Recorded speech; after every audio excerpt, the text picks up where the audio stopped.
Dale a Dios el lugar de preeminencia en tu hogar. Es lo que vamos a estar, sobre lo cual vamos a estar reflexionando en esta mañana. Y para eso vamos a estar leyendo 2 de Samuel capítulo 6, que son los versículos que vamos a estar analizando para ver cómo podemos darle lugar de preeminencia en nuestro hogar a nuestro Dios. 2 Samuel 6, versículo 1 en adelante dice lo siguiente: una vez más, David reunió a los 30 batallones de soldados escogidos de Israel y con todo su ejército partió hacia Balá de Judá para trasladar de allí el arca del Señor, el arca de Dios. ¿Qué iban a trasladar? El arca de Dios, sobre la que se invoca, acá nos está diciendo el arca para qué está, sobre la que se invoca su nombre, el nombre del Señor Todopoderoso que reina entre los querubines. Versículo 3. Colocaron el arca de Dios en una carreta nueva y se la llevaron de la casa de Abinadab, que estaba situada en una colina. Usa y Ahío, hijos de Abinadab, guiaban la carreta nueva que llevaba el arca de Dios. Ahío iba delante del arca, mientras David y todo el pueblo de Israel danzaba ante el Señor con gran entusiasmo y cantaban al son de arpas, liras, panderas, sistros y címbalos.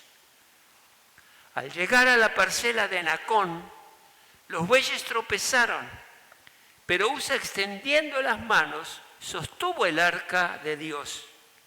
Con todo, la ira del Señor se encendió contra Usa por su atrevimiento y lo hirió de muerte ahí mismo, de modo que Usa cayó fulminado junto al arca.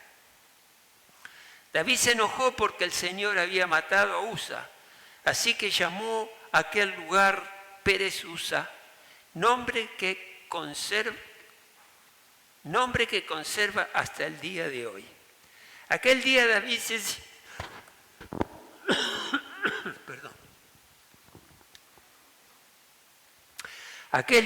se sintió temeroso del Señor y exclamó: es mejor que no me lleve el arca del Señor. Y como ya no quería llevarse el arca del Señor a la ciudad de David, ordenó que la trasladaran a la casa de Edom, oriundo de Gat. Fue así como el arca del Señor permaneció 3 meses en la casa de Edom, de Gat, y el Señor lo bendijo a él y a toda su familia. En cuanto le contaron al rey David, por causa del arca había bendecido a la familia de Obed-Edom y a toda su hacienda, David fue a la casa de Obed-Edom y en medio de gran algarabía trasladó el arca de Dios a la ciudad de David. Apenas había avanzado 6 pasos los que llevaban el arca cuando David sacrificó un toro y un ternero engordado. Vestido tan solo con un efod de lino, se puso a bailar ante el Señor con gran entusiasmo, así que entre vítores y al son de cuernos de carnero, David y todo el pueblo de Israel llevaba el arca del Señor. Amén a su palabra, hermanos, pueden tomar asiento. Necesito hablar un poquitito acerca del arca del Señor que estamos mencionando acá para poder entender después el contenido y sacar la reflexión de la cual quiero llegar en el día de hoy. Dios hizo un pacto condicional con los hijos de Israel a través de Moisés. Hizo un pacto Dios a través de Moisés con el pueblo. y les prometió cosas buenas a ellos y a todos los hijos durante generaciones si Moisés y el pueblo obedecían a Dios y también obedecían a sus leyes. Entonces fue un pacto que Dios estableció sobre el pueblo. Pero también les advirtió, como nos advierte hoy día, si desobedecían, ellos iban a sufrir castigo, iban a sufrir dispersión, desesperación, o sea, se iban a meter en problemas como habitualmente hacemos hoy día también nosotros cuando nos apartamos del Señor. Pero este pacto era condicional, que ellos obedezcan a Dios y obedezcan también a sus leyes. Como recordatorio de este pacto que Dios hace con su pueblo, el Señor hizo que los israelitas construyan un arca. ¿Que construyan qué? Un arca, que era como recordatorio de este pacto que Dios se había hecho a través de Moisés. Esto es algo similar a la cena del Señor. Vieron que es algo que Dios dejó como recordatorio para nosotros, para recordar lo que Jesucristo hizo en favor nuestro. De la misma manera, en el Antiguo Testamento, hizo que se construya este cofre. Se hizo de acuerdo al diseño de Dios y se guardaban ahí las tablas de los 10 mandamientos, y esta caja la guardaban en el santuario o en el tabernáculo en el desierto, cuando estaban caminando por el desierto, y finalmente la iban a guardar en el templo que se iba a construir años después en Jerusalén. Y este cofre, como les decía, se conoce como el pacto de Dios. ¿Puedes poner el arca? Simplemente para que vean, no sé cómo se verá desde el fondo. Ese es el arca, ¿se ve del fondo más o menos? Buenísimo. Ese es el arca que Dios les mandó a construir al pueblo israelita y ungió a un hombre para que haga esto. Y fíjese que es como una caja de 1,5 metros de ancho y otro tanto de altura, que tenía 2 barras que pasaban por anillos que estaban sujetos al arca. Pero lo interesante es que Dios mandó a que se construyeran 2 querubines, uno frente al otro, con las alas abiertas pero hacia adelante, y ahí formaban un espacio donde Dios visitaba a su pueblo. La tapa esta que sostiene a esos 2 querubines era el lugar de propiciatorio donde Dios manifestaba su misericordia y llevaba el perdón de los pecados a la humanidad, al pueblo de Dios a través de Moisés y después a través de los sumos sacerdotes. Estaba construida, revestida en oro. No se sabe hoy día dónde está, muchos la han buscado y nadie la encontró, o fue vandalizada, no sabemos, puede ser, no creo, pero puede pasar. Y según el relato bíblico, Dios se manifiesta y habla con Moisés desde el arca del pacto. Era como un lugar de reunión, era un arca de alianza donde específicamente desde el propiciatorio que está acá, en este lugar, al medio, entre los 2 querubines, era el lugar donde Dios se hacía presente. Ahí Dios manifestaba el perdón sobre su pueblo, la reconciliación de su pueblo, y también Dios le hablaba a Moisés y le decía todo lo que Dios le quería decir a su pueblo. En Éxodo 25, 22 dice Dios: yo me reuniré allí, en ese lugar, contigo, le habla Moisés, en medio de los 2 querubines que están sobre el arca. Desde la parte superior del propiciatorio, que es la tapa, te daré todas las instrucciones que habrás de comunicarles a los israelitas. Miren que este es un objeto importante sobre el cual Dios podía trabajar a través de Moisés y comunicarle al pueblo todo lo que el pueblo tenía que saber de parte de Dios. ¿Será importante, hablando del Antiguo Testamento, esta arca para el pueblo de Dios? ¿Qué opinan? Era muy importante, porque era una manera que Dios tenía en ese tiempo antiguo de llegar a comunicarse con su Dios. Y este arca, dice la palabra, Dios mismo le dice que la fabriquen de oro puro. ¿Qué quiere decir oro puro? Que ese oro no tenía que tener impurezas, porque esta arca representaba la santidad de Dios. Miren qué interesante. Yo me acuerdo que una vez mi cuñada me dijo, ella en un momento pertenecía a la Iglesia Católica y me dice, ¿por qué no podemos tener a la Virgen María si Dios mandó querubines a que le adoraran en esta arca? Y yo le digo, mira, primero Dios dijo que la construyan, no fue idea del hombre. La figura de la Virgen María es cuestión de hombres que la mandaron a construir. Este arca lo mandó a construir específicamente Dios para poder transmitirle a su pueblo. Dios como que estaba tomando confianza con el pueblo, cercanía con el pueblo, lo estaba preparando para todo lo que iban a vivir después. Y yo le dije, esto lo mandó Dios, yo no lo puedo cuestionar a Él. La Virgen María es otra historia, o cualquier Dios que se quiera construir en algún momento. Y es aquí donde se rociaba la sangre del sacrificio en la tapa del arca, y ahí Dios dispensaba su misericordia y era, escuchen esto, el único lugar en el mundo donde se podía tener lugar para la expiación y el perdón, el único.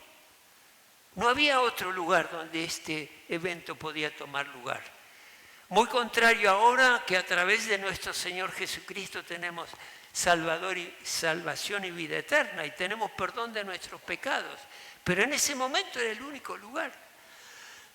Mientras los israelitas viajaban desde el monte Sinaí a la tierra prometida en Canaán, el arca del pacto debía ser llevada delante de ellos, que iban caminando a través del desierto como un recordatorio, escuchen esto, constante de la presencia santa y viva de Dios. Eso está en Números 10:33. El arca desempeñó un papel central en la entrada de Israel en la tierra prometida. Pero recuerden esto, Dios estaba ahí, El arca no era un amuleto. Dios decidió manifestar su presencia en ese arca. Y necesitaba explicarles esto para poder seguir después con lo que viene. Importante, el arca del pacto era el símbolo visible y el trono terrenal de la presencia de Dios entre su pueblo. Veían el arca y pensaba, Dios sigue con nosotros, su presencia está con nosotros. ¿Se dan cuenta? Y después de estar, fíjense ahora, los filisteos la habían capturado por la desobediencia del pueblo de Dios, tomaron el arca como un amuleto y pensaron que si llevaban el arca a la guerra sin ponerse de acuerdo con el Señor, si la llevaban con un amuleto pensaban que iban a ganar la batalla. No solo perdieron la batalla, sino que perdieron el arca y los filisteos la capturaron. Si pueden, es maravilloso esos versículos. En 1 Samuel 5:7, léanlo, lo que Dios hizo estando el arca en presencia de los filisteos, que por supuesto eran paganos, no creían en Dios, eran enemigos de Dios, pero ellos tuvieron la osadía de capturarla y la devuelven. ¿Por qué? Porque produjo la presencia del arca, o sea, la presencia de Dios entre los filisteos que no le pertenecía a ellos, produjo estragos en medio de ellos. Y una vez se expresaron, si uno lee la palabra, Y ellos dicen, los filisteos dicen, el arca de Dios de Israel no puede quedarse en medio nuestro porque ese Dios, le llaman a nuestro Dios, ese Dios ha descargado su mano sobre nosotros y sobre nuestro Dios Dagón. A ese Dios Dagón que lo hizo polvo. Léanlo y se van a dar cuenta por qué. Lo avergonzó. Y los filisteos sufrieron un montón de hechos que no vienen al caso. Al devolver el arca en la casa de Abinadab y sus hijos Eleazar, Uza y Ayo, permaneció ahí durante 20 años. Vayan escuchándome, 20 años. Y durante esos 20 años no pasó nada con el arca. Al menos la Biblia no dice nada que haya pasado algo con el arca. Y pensando y evaluando esto, fueron 20 años de oscuridad del arca que representaba la presencia de Dios en medio de su pueblo. David, ya rey, decide de llevar el arca del pacto que estaba en la casa de Abinadab a Jerusalén para que tuviera un lugar permanente en medio del pueblo de Dios. Así que él organiza 30.000 hombres, llegaron a la casa de Abinadab para escoltar el arca y llevarla a Jerusalén, pero ni bien empiezan a hacer los preparativos, comenzaron los problemas. ¿Por qué? Porque una de las cosas que el pueblo de Dios hace fue imitar al pueblo filisteo. Cuando el pueblo filisteo decide devolver el arca, la pone sobre una carreta nueva con 2 bueyes. Y yo no sé por qué toman el ejemplo, David y los que estaban ahí organizando todo, hacen exactamente lo mismo. Ponen el arca en una carreta nueva con 2 bueyes y empiezan a trasladarla en dirección a Israel. Posiblemente David se olvidó de las instrucciones de Dios porque Dios había dicho que el acta del pacto iba a ser trasladada. ¿Vieron que el arca tiene 2 barras? Ponela un minuto, Gigi. ¿Ves que tienen estas 2 barras de un lado y del otro? Ahí los levitas, que eran los que estaban encargados de las cosas de Dios en el tabernáculo, se la ponían esas 2 barras sobre el hombre y 4 levitas la trasladaban. ¿Qué hicieron acá? La pusieron sobre una carreta. Algo que Dios no les había dicho. Dios les había dicho, los únicos que se encargan del arca son los levitas y después el sacerdote va delante o va en el lugar santísimo para ministrar al pueblo en ese lugar. ¿Y qué pasó? Uza, al tocar ese arca, murió, y aunque esto parezca algo exagerado, algo irreverente para Dios, porque ese arca representaba también la santidad de Dios. Y en ese momento Uza muere.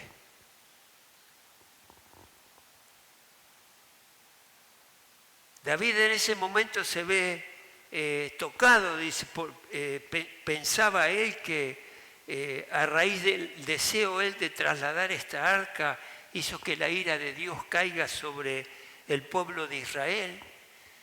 Pero hermanos, lo que sucede acá es que cuando nosotros no obedecemos a las instrucciones de Dios, vamos a pasar por dificultades. Instrucciones de Dios. Cuando Dios nos dice cómo hacer las cosas, tenemos que tener en cuenta de que eso lo hacemos a nuestra manera y eso va a tener consecuencias. Fíjense, Dios había advertido a los israelitas durante siglos, les repetía y les decía que el arca del pacto era sagrada para el Señor y que no cualquiera la podía tocar, había que seguir las instrucciones de Dios. ¿Y a quién le gusta y disfruta las instrucciones de Dios, de los que estamos acá? ¿A quién nos gusta? Habrá algunas que son más fáciles, otras más difíciles. Las más difíciles nos cuestan, hacemos algunas y otras no. Y todo eso va a tener su consecuencia. Solo los levitas podían transportarlas, solo los sumos sacerdotes podían ministrar delante de Dios y nadie, escuchen esto, nadie podía mirar su interior. Ahí estaban las tablas de los 10 mandamientos. Esto era designio divino. Y David se enfadó en ese incidente y se negó a llevar el arca. Claro, dice, lo llevo a mi reino y vaya a saber qué me pasa. Si le pasó esto a Usa, capaz que va a haber un estrago en Jerusalén. En ese momento él no entendió que no estaban cumpliendo lo que Dios se había pedido. Así que buscó otra alternativa David y dijo, bueno, acá está, me imagino cerca porque no estaba lejos, la casa de un hombre llamado Obed-edom, que también era levita. Y el arca del Señor entró allí, en esa casa, durante tres simples meses.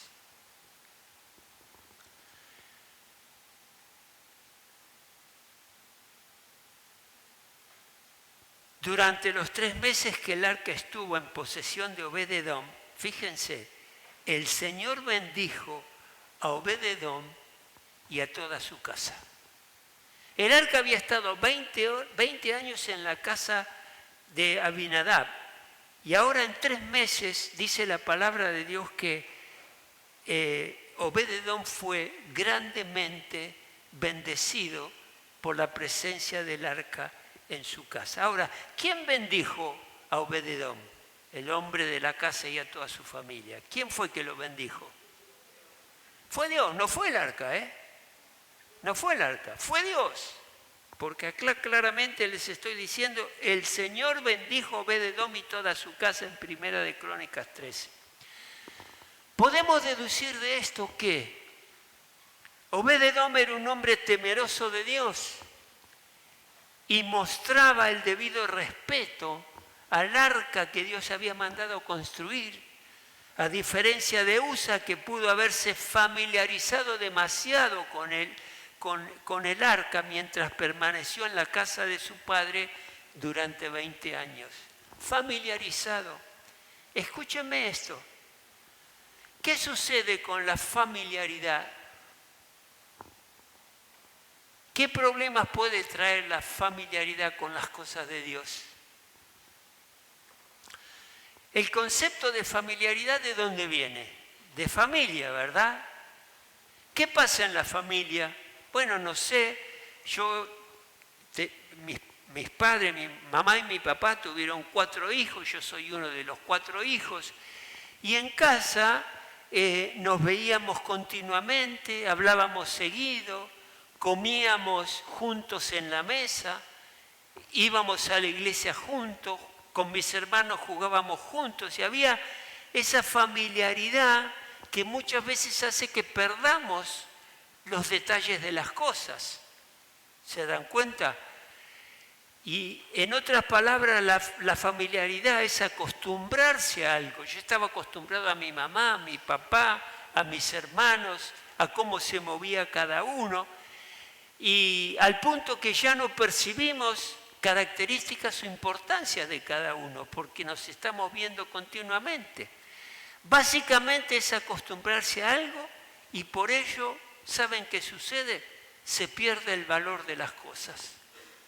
¿Qué dije? Se pierde el valor de las cosas.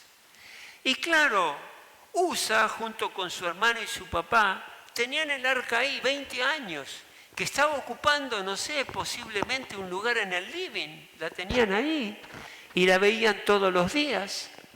Tal vez ponían cosas arriba, no lo sé, pero estaba ahí, los chicos jugaban, la veían y poco a poco dejaron de darle importancia, interés y el lugar que les correspondía al arca de Dios.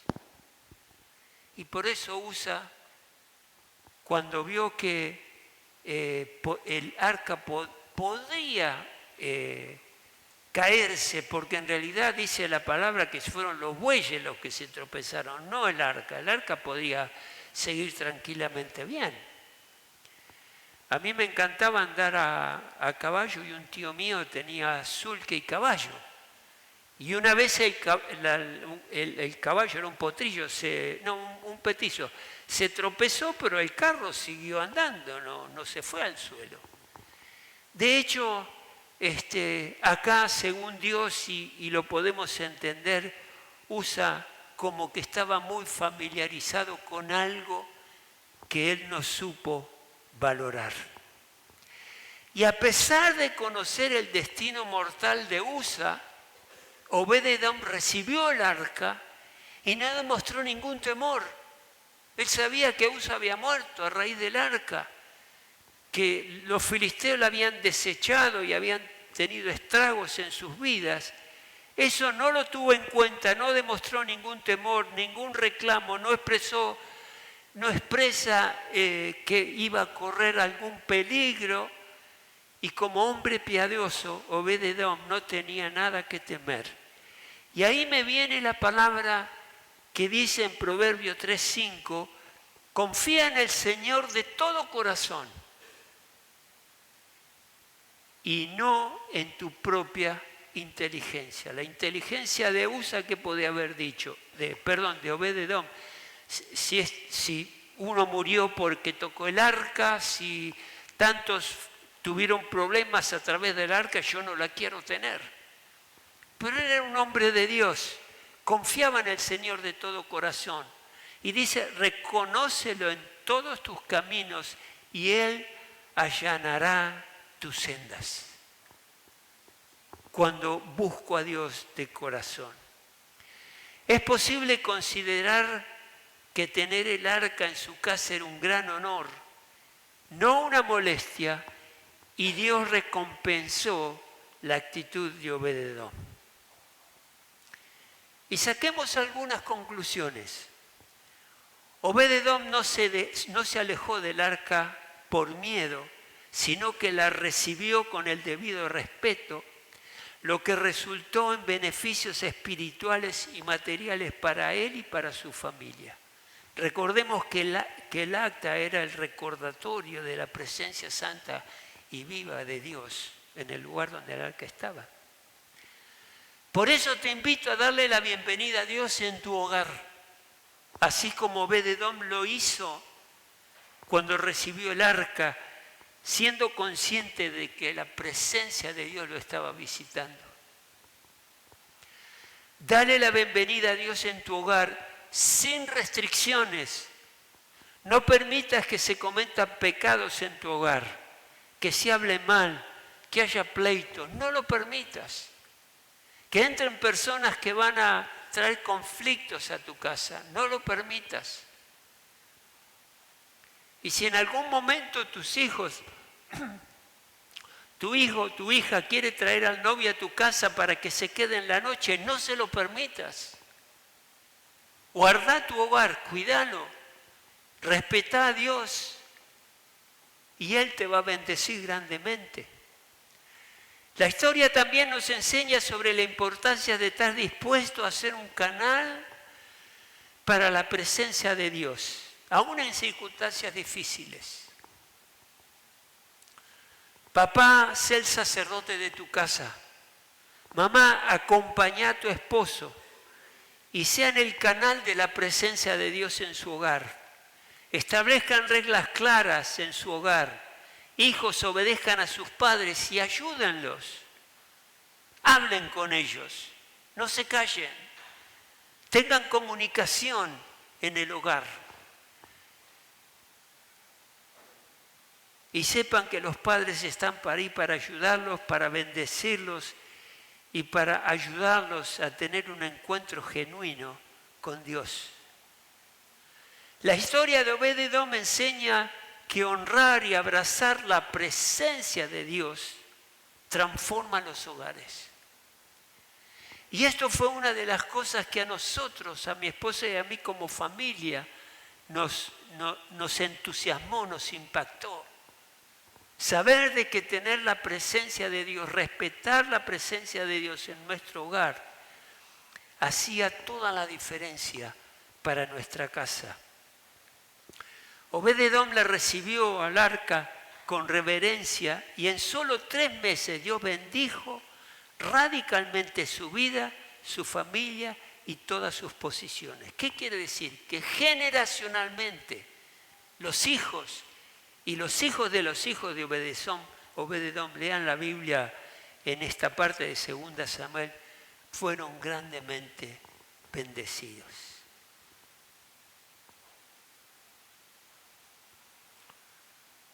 Y hay tres pilares de los cuales le quiero hablar.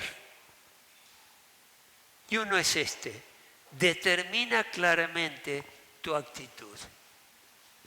Determina claramente tu actitud. Las circunstancias y problemas pueden ser los mismos para todos, ¿verdad? Pero lo que define la bendición es cómo recibimos la presencia divina. Obed-edom no vio el arca del pacto como una carga, como una amenaza o como un peligro, sino como una oportunidad para honrar a Dios en su vida y en su hogar. La bendición es íntegra y generacional, porque la Biblia destaca que no solamente Obed-edom fue bendecido, sino que también fueron bendecidos toda su familia, sus hijos y sus hermanos. Así que cuando un hogar pone a Dios en el centro, la transformación y el impacto divino alcanza a toda la descendencia. Y por último, hermanos, Dios actúa en poco tiempo. Donde hubo estancamiento, donde hubo momentos de oscuridad, de falta de la presencia de Dios, Dios viene drásticamente y transforma absolutamente todo. La historia que acabamos de leer demuestra que no se necesitan décadas para experimentar la gracia divina. Si hay un corazón dispuesto y obediente, es suficiente para que Dios haga una transformación más allá de la expectativa que tenemos. Por eso dale la bienvenida a Dios en tu casa. Pedile que tome el control de cada uno de los rincones de tu hogar. Hacelo. Cuando el rey David vio que Dios se había bendecido, en lugar de maldecir a Obed-edom, su miedo se transformó en un deseo de traer el arca, intentar nuevamente traer el arca a Jerusalén, y de hecho lo hizo. En esta oportunidad no llevó soldados que lo acompañen, sino que llevó a los levitas, que eran los responsables de trasladar el arca de una manera segura. Fíjense, una manera que Dios bendijo a Obed-edom fue que tuvo 8 hijos. Los hijos son una bendición, los hijos y las hijas son una bendición enorme. La Biblia dice que estos eran hombres valientes y capaces del servicio en el templo de Dios. Lo bendijo con la familia que tuvo. Nombró a cada uno de sus hijos en honor a la bendición que había recibido de parte de Dios en su hogar. Por ejemplo, llamó a su primer hijo Semaías, que significa el Señor ha escuchado. Al segundo lo llamó Josabel, que significa el Señor ha recompensado. A otro, al tercero, lo llamó Joá, que significa el Señor es hermano o el Señor es mi hermano, hablando de la cercanía que Dios tenía con la familia que él había levantado. A otro lo llamó Sacar, que significa recompensa. A otro Natanael, que significa don de Dios o Dios ha dado. A Isaacar, que lo había nombrado Isaacar, que significa que hay recompensa, y por último, Apautaí, que significa hecho por el Señor y mi recompensa.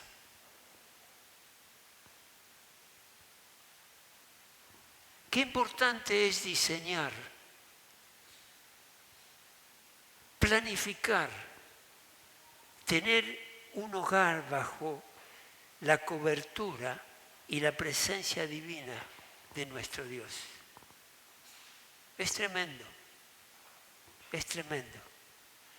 Saben que mientras yo iba preparando el mensaje, me acordaba de los jóvenes que todavía no formaron una familia y que en algún momento lo van a hacer. Y yo me preguntaba, ¿cómo planificarán ese hogar? ¿Qué planes se establecen para poder llegar a tener una familia que verdaderamente sea enormemente bendecida por el Señor?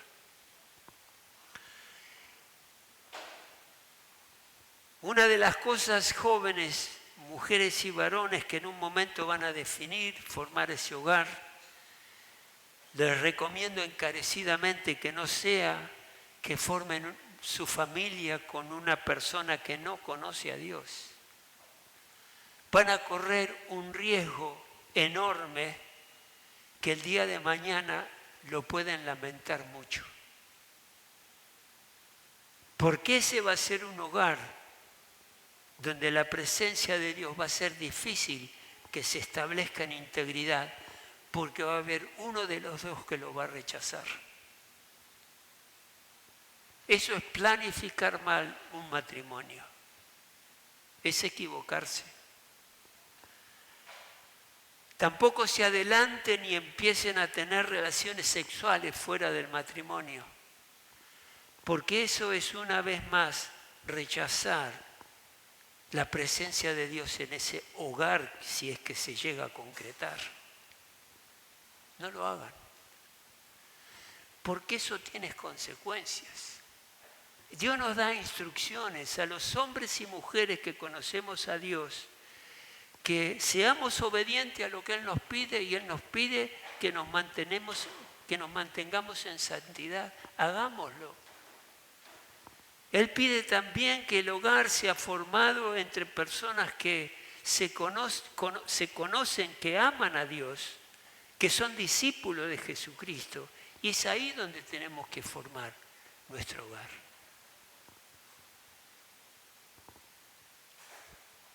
Dios dio instrucciones. Le dijo al pueblo de Dios que solamente los levitas podían transportar el arca. Y David y los soldados y los que estaban ahí hicieron cualquier cosa. La pusieron en un arca, la pusieron, en una carreta con caballos. Nada que ver a lo que Dios había dicho. Y eso tuvo consecuencias. Un hombre murió.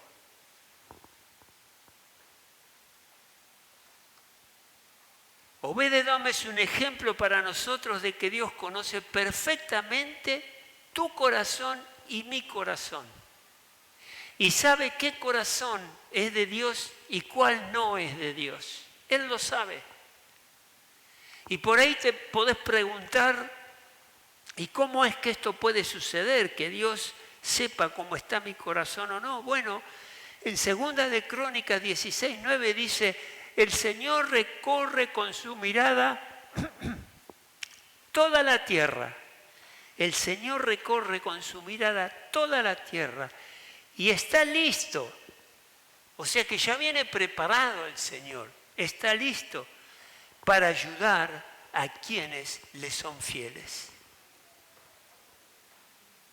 ¿Qué te parece? Y cuando dice la palabra, el Señor recorre con su mirada toda la tierra, no es para ver a quién castigo, a quién lo golpeo, a quién no. Él simplemente está viendo y conociendo tu corazón. Y solamente el corazón, ese corazón que está dispuesto, entregado a Dios, va a recibir la ayuda como la recibió Obed-Edom. porque encontró un corazón fiel. Hermanos, para tener una devoción a Dios de todo esto que hemos hablado, la Escritura da constante testimonio de que todo aquel cuyo corazón está totalmente dedicado a Dios recibe sus bendiciones. ¿Qué les parece? ¿Merece un amén esto? La Escritura nos da testimonio de que todo aquel cuyo corazón está totalmente, no parcialmente, totalmente dedicado a Dios, recibe sus bendiciones. Obed-edom fue ejemplo de esto. La bendición a medias, tibieza de corazón, familiaridad, como les decía, con las cosas de Dios. Leí tantas veces la Biblia, dice tantas veces lo mismo. Me familiarizo erróneamente con la palabra, con la oración, con escuchar mensajes, lo que sea. Y eso te trae problemas, retrasa tu crecimiento. Y la tibieza de corazón, la familiaridad, inevitablemente conduce a una relación con Dios esporádica, mediocre, de poco valor espiritual, y eso pasó con Abinadab y sus hijos. Confía en que Dios honra a aquellos que dependen de la sabiduría divina para llevar a cabo la obra que el Señor te asignó. Confía que si buscas a Dios con todo tu corazón,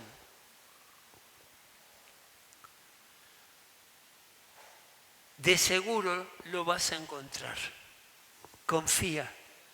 Mantén tu corazón siempre dedicado al Señor. Conoce y acepta que el Señor te fortalecerá y prosperará de esa manera.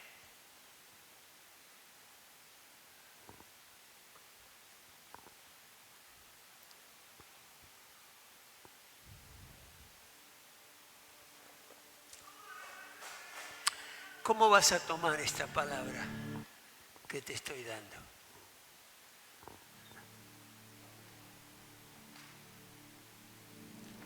Yo ruego a Dios que esta palabra nos inspire para que podamos trabajar para tener familias santas, familias dedicadas a las cosas del Señor.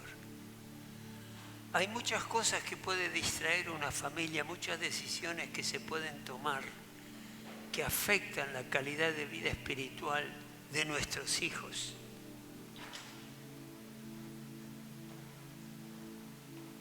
Y eso es una preocupación muy grande.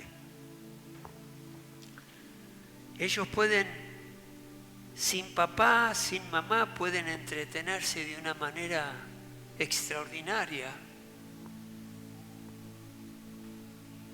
Y los padres pierden la oportunidad de dirigirlos a ellos. Dale a Dios el control de toda tu casa. Tené devoción hacia Dios y manejate de acuerdo a lo que Él nos enseña en su palabra. Ponete de pie ahí donde estás.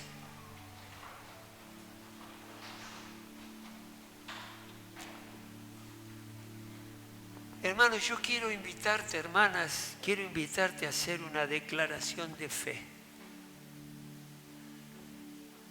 Yo te voy a pedir, Gisi, que no la pongas en la pantalla, porque yo primero la quiero leer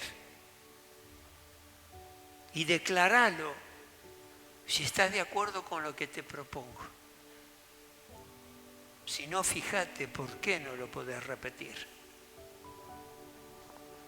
Son palabras muy comprometedoras espiritualmente hablando. Comprometedoras. Pero son declaraciones que verdaderamente permiten que Dios pueda censar nuestro corazón. Cerra tus ojos. Déjame orar un minutito. Señor y Padre que estás en el cielo, bendito Dios, te doy gracias por esta palabra que hoy nos has traído. Te doy gracias por cada hogar, cada familia que está aquí presente, escuchándote. Te ruego, Padre, que tu bendición descienda sobre nosotros. Ayúdanos, Dios, a darte la bienvenida en nuestro hogar, a tomar la decisión de que Dios sea preeminencia, esté primero en nuestro hogar, en nuestra casa, ese lugar que habitamos, esas paredes y esos muebles que diariamente vemos que nos sirven para cobijarnos en nuestra casa. Ahí donde vos estés presente de una manera sobrenatural, plena, con hombres y mujeres, papá y mamá, hijos, comprometidos contigo. Revisa nuestros corazones en esta hora, Dios. Revísalos. Y Padre, si ves que hay algo que tenemos que cambiar, si hay algo que tenemos que recalcular o revisar, lo podemos hacer en tu presencia. Y es algo que tenemos que hacer cada día,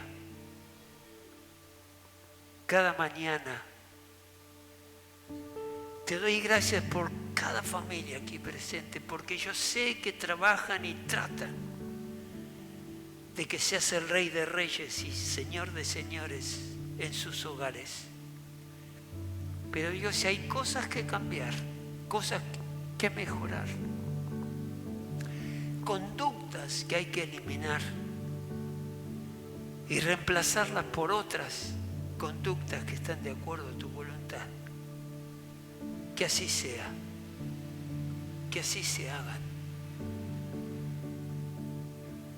Padre, por eso estamos aquí en tu presencia y queremos declarar cosas que vienen de ti, que nos hacen bien a nuestra vida diaria, a nuestra vida espiritual, al trabajo diario, a la educación de la familia, de los hijos.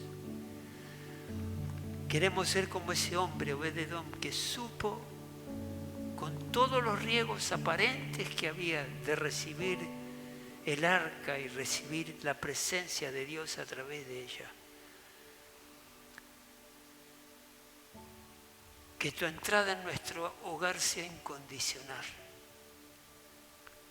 Y ayúdanos, Señor, a darnos cuenta, a discernir aquellas cosas que hacen que nuestros hijos corran riesgos de alejarse de ti. Que podamos verdaderamente ser padres, mamás y papás, que organicemos la casa teniendo siempre, siempre, siempre en cuenta lo que Dios va a hacer con cada uno de nosotros. Guíanos, Padre Celestial. Ayúdanos a planificar nuestros hogares con responsabilidad, con seriedad, con firmeza, pero con amor. Para que esta iglesia esté constituida por hogares que verdaderamente aman con santidad a Dios. Y así esta iglesia va a crecer con el poder de familias que trabajamos juntos para que Dios sea honrado y alabado. Y su palabra corra con libertad hacia aquellos corazones que aún no la necesitan, que aún no te tienen, corazones que no te conocen. Padre, vamos a hacer esta declaración de fe, pero te ruego que guíes a cada hermano a hacerlo de corazón. Hermano, si yo digo algo que con lo cual no estás de acuerdo, no lo repitas, no te preocupes. Después fíjate por qué no lo hiciste. Y que Dios te guíe en eso. Yo te voy a invitar ahora que repitas después de mí lo siguiente.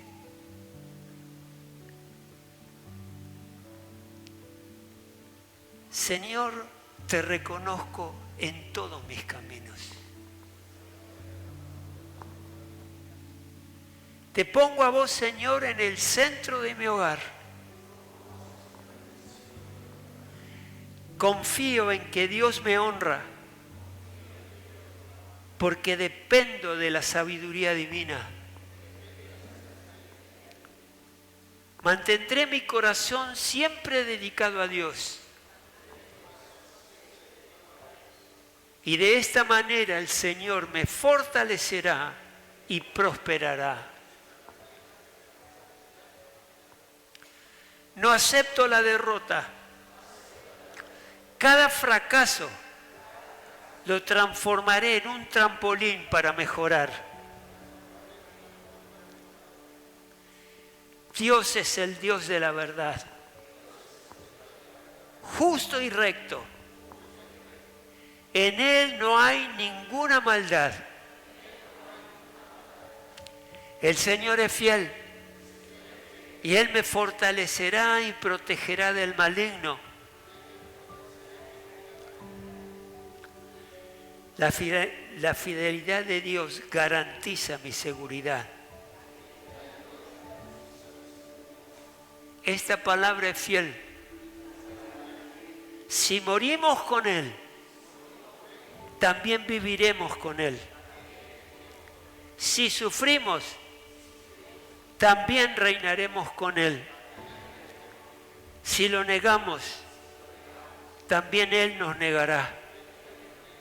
Si somos infieles, Él permanece fiel. Él no puede negarse a sí mismo.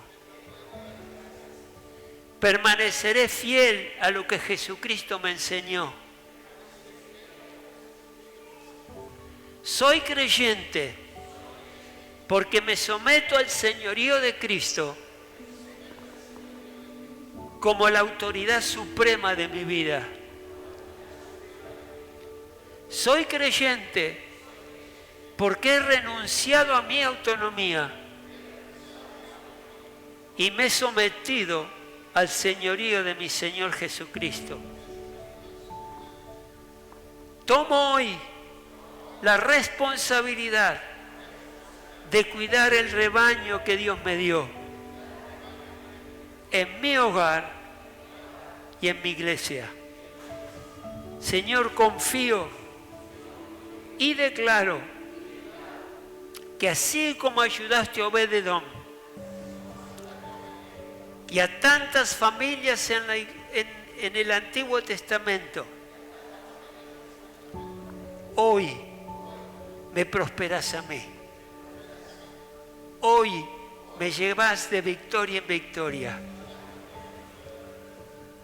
Hoy mi corazón palpita con la fuerza y la unción del Espíritu Santo. Padre, te doy gracias por tu fidelidad y tu cuidado. Te doy gracias, Señor, porque hoy me mostraste ese valor enorme que tiene que Dios sea primero en mi hogar. Bendito sea tu nombre. Bendita sea cada familia. Papá, mamá, hijos, sean bendecidos en el precioso nombre de Cristo Jesús. Amén y amén. Gloria al Señor.